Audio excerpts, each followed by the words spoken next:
Olá a todos, eu sou a professora Ari. Estamos aqui para a nossa aula de número 29, em que vamos trazer um maior aprofundamento, outros aspectos acerca das relações étnico-raciais e diversidade, principalmente em relação ao âmbito Brasil. Então, tanto nessa aula 29 quanto na aula 30, nós iremos discutir sobre os aspectos historiográficos em relação a esse tema. Lembrando que é um tema que a gente já vem discutindo das aulas anteriores, falando acerca de direitos humanos, de histórico e legislação sobre esse tema de maneira mais generalista, para que nessas aulas 29 e 30 nós possamos trazer aspectos historiográficos e sociológicos, especificamente sobre grupos minoritários, a legislação que concerne as lutas, todos os aspectos que envolvem a convivência e sociedade em relação a esses grupos. Então, bora lá. Um primeiro ponto importante para a gente poder tratar sobre esse tema é falar sobre exclusão social.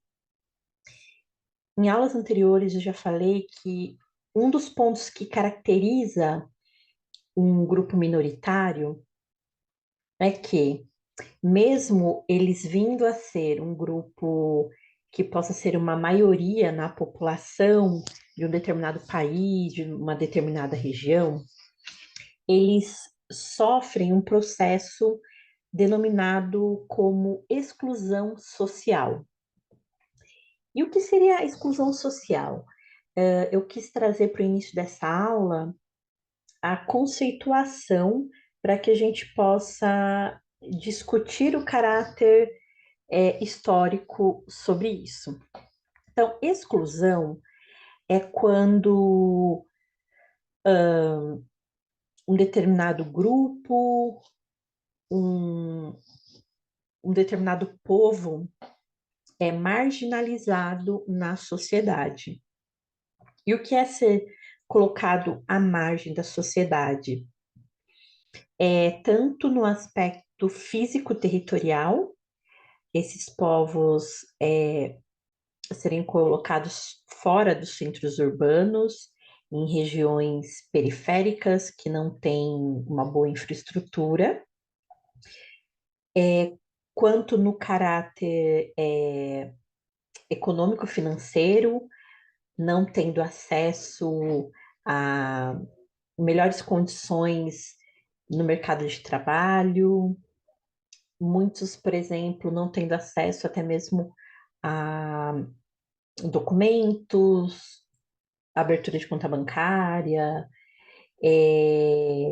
quanto também nos aspectos das relações sociais, em que eles acabam sofrendo mais violência ou até mesmo um apagamento do seu reconhecimento enquanto um agente ativo nessa sociedade. Então, vejam que é algo complexo, porque envolve várias camadas, envolve vários aspectos. E esse processo, né, do excluir, incluir, então, quem vai ser colocado em maior destaque nessa sociedade, quem é colocado à margem, isso tem que ser entendido através do contexto histórico, do contexto com o passar do tempo. Aqui eu trouxe uma imagem, né, uma gravura que remete a uma época aí de transição em relação à Revolução Industrial Inglesa. mas a gente pode ver imagens que tragam a mesma mensagem, por exemplo, no Brasil pós a abolição da escravatura.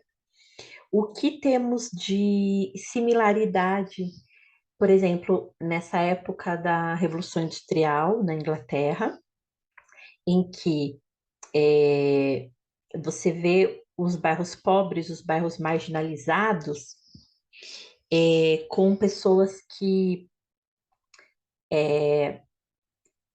ou não foram absorvidas por esse processo fabril, ou foram, mas estão naquele nível do proletariado, o nível mais baixo ali da cadeia produtiva, e se veem sem maiores condições de.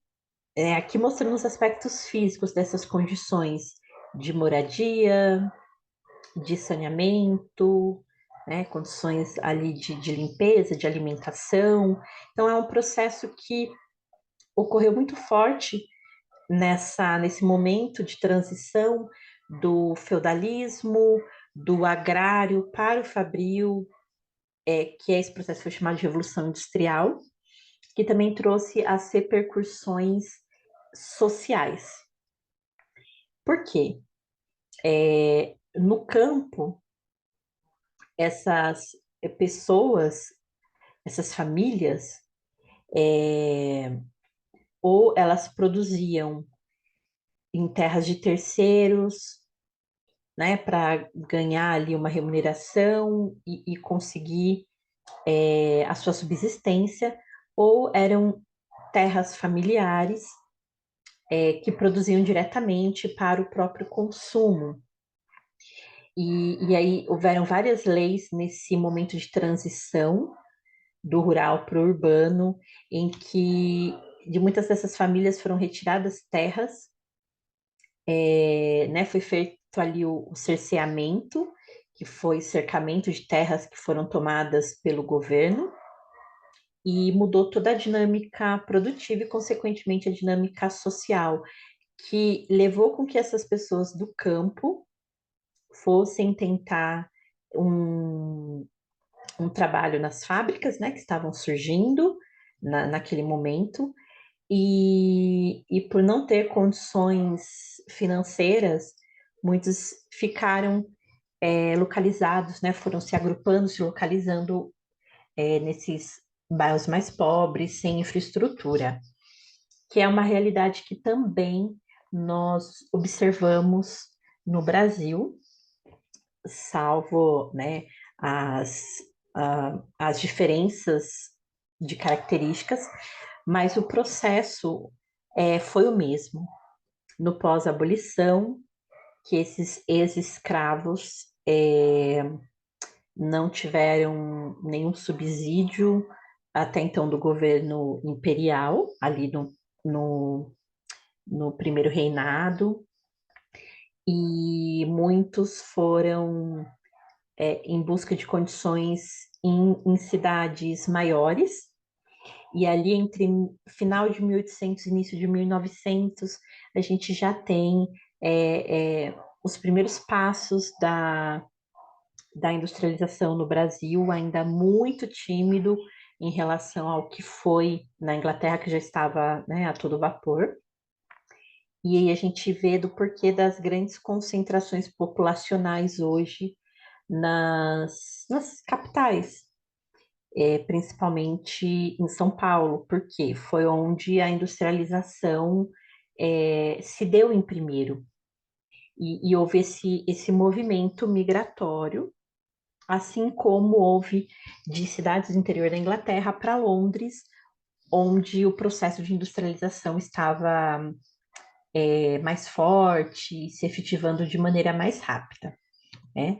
Então, tudo isso que eu contextualizei em relação à exclusão social nos ajuda a entender a dinâmica social de hoje, de concentração populacional, de grandes áreas periféricas, do surgimento dos favelamentos, que hoje, né, já se utiliza uma outra nomenclatura, que seriam as comunidades, Mas tudo isso iniciou nesse período, né? 1800, final de 1800, início de 1900, e foi um movimento que se viu em muitos países do mundo, claro, cada um com suas características, é, que, que foi aprofundando essa disparidade social.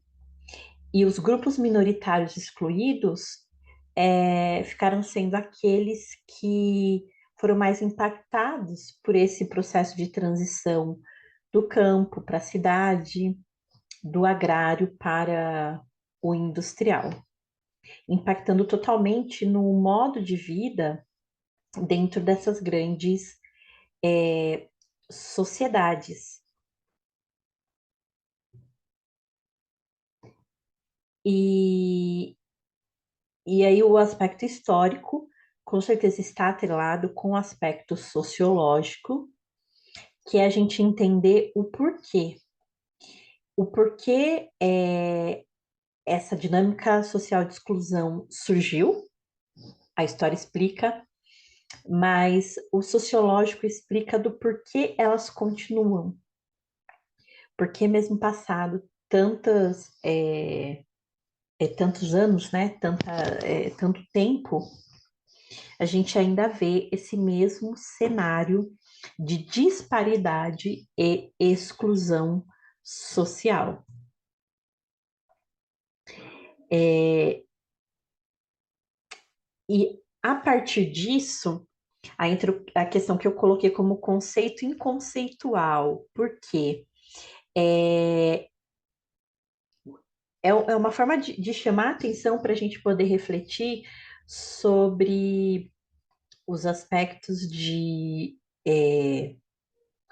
mais intrínsecos dessa exclusão e por que ela continua se fazendo valer nos dias de hoje.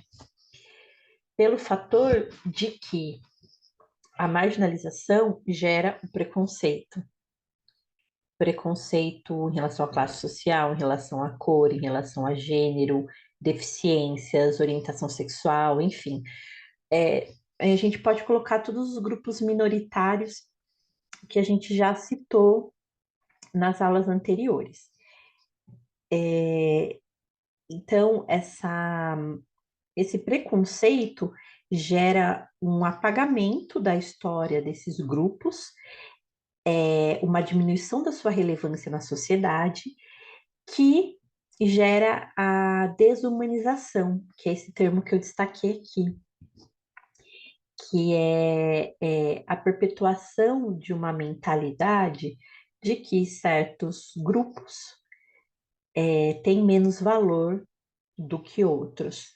E aí que vem a grande problemática, né? Que vem a grande disparidade social, que aqui eu destaco enquanto abismo. Mas qual o grande problema dessa disparidade social? É que esses grupos minoritários, eles são a maioria em quantidade.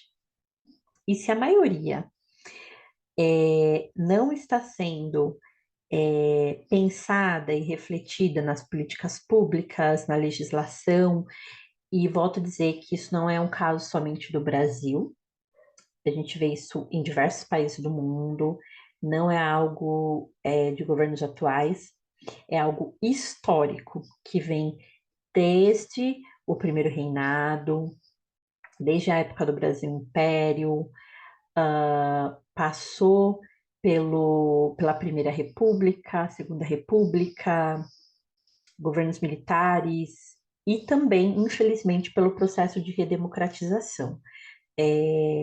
O problema não foi revisitado e não foi resolvido. E outros países jovens, assim como o Brasil, também ainda passam pelo mesmo fator. Países com uma sociedade mais organizada, mais antiga, né, que já conseguiu superar esses aspectos, a gente vê essa problemática social em proporções menores. mas se a gente pegar mesmo países economicamente mais relevantes, como Estados Unidos, China, nós ainda vemos essa problemática de disparidade social, tá? Então, não é somente o fator econômico do país que influi, mas com certeza o fator político, as políticas públicas que precisam ser revisitadas.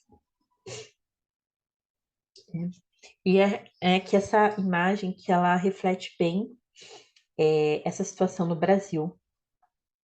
Isso aqui é uma imagem de São Paulo.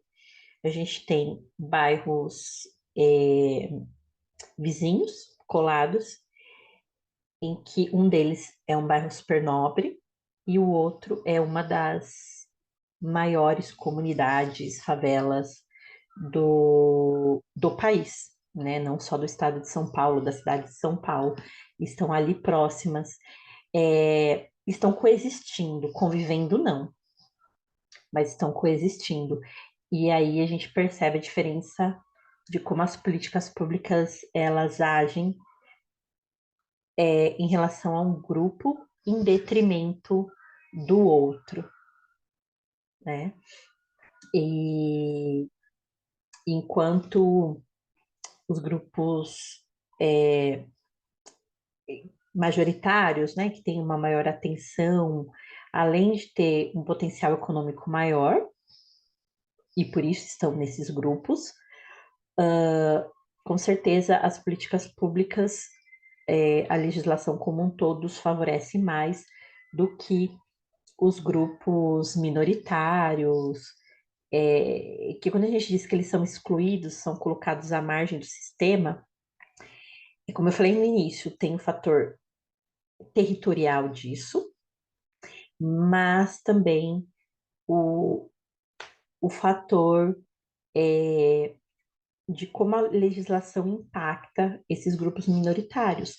Haja visto que a tributação ela pesa, ela influi, ela incide muito mais sobre as classes mais pobres, principalmente a classe C, do que a classe A, por exemplo, que seriam os considerados os mais ricos do país, que seriam as grandes fortunas. Né? Aí vem o questionamento. Mas até que ponto esse favorecimento são direitos, direitos que seriam para qualquer cidadão, ou eles entram enquanto privilégios? Por exemplo, até que ponto deixar de taxar grandes fortunas é um direito e passa a ser um privilégio? O que acontece? Os privilégios, eles oneram, eles impactam negativamente aqueles que não recebem desses privilégios. Então, se uma sociedade deixa de tributar grandes fortunas, ela deixa de arrecadar para fazer maiores investimentos sociais para os mais pobres, para os mais vulneráveis.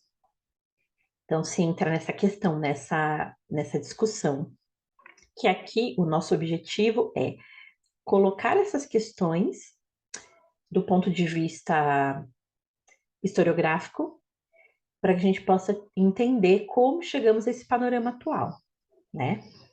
Mas eu incentivo que vocês se aprofundem acerca desses temas, esses pontos que a gente está trazendo de conceituação nessa aula, que vocês busquem ler mais sobre, entender mais sobre, para que a gente possa se entender enquanto sociedade, né? E aí aqui algumas charges, algumas ilustrações, sempre com o cunho de alerta, de ironia, para levantar o debate, a conscientização sobre essa questão da desigualdade social no Brasil. Quem são os maiores prejudicados? Quem são os que levam mais vantagem? Por que ainda estamos diante desse cenário? e o que pode e deve ser feito para mudar a história daqui em diante, né? Desses grupos minoritários em relação aos grupos considerados majoritários. Haja visto que, principalmente no Brasil, nós somos dos países mais miscigenados de todo o mundo.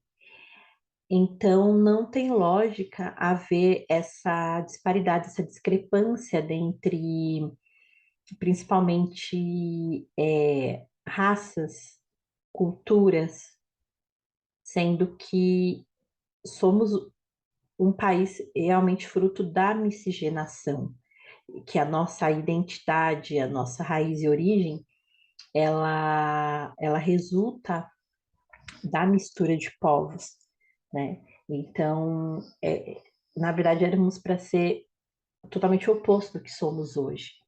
Éramos para ser um país que fosse mais homogêneo nas ações de políticas públicas em relação a essa heterogeneidade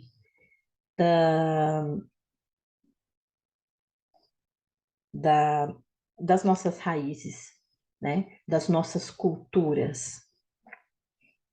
Então, ainda temos muito o que avançar nesse sentido, com certeza, tá? Nós vamos continuar essa discussão na próxima aula, né? Essa primeira aula, o objetivo foi trazer essas principais conceituações para a gente começar a refletir sobre o tema, para a gente poder expandir essa discussão agora na aula 30. Então, até lá.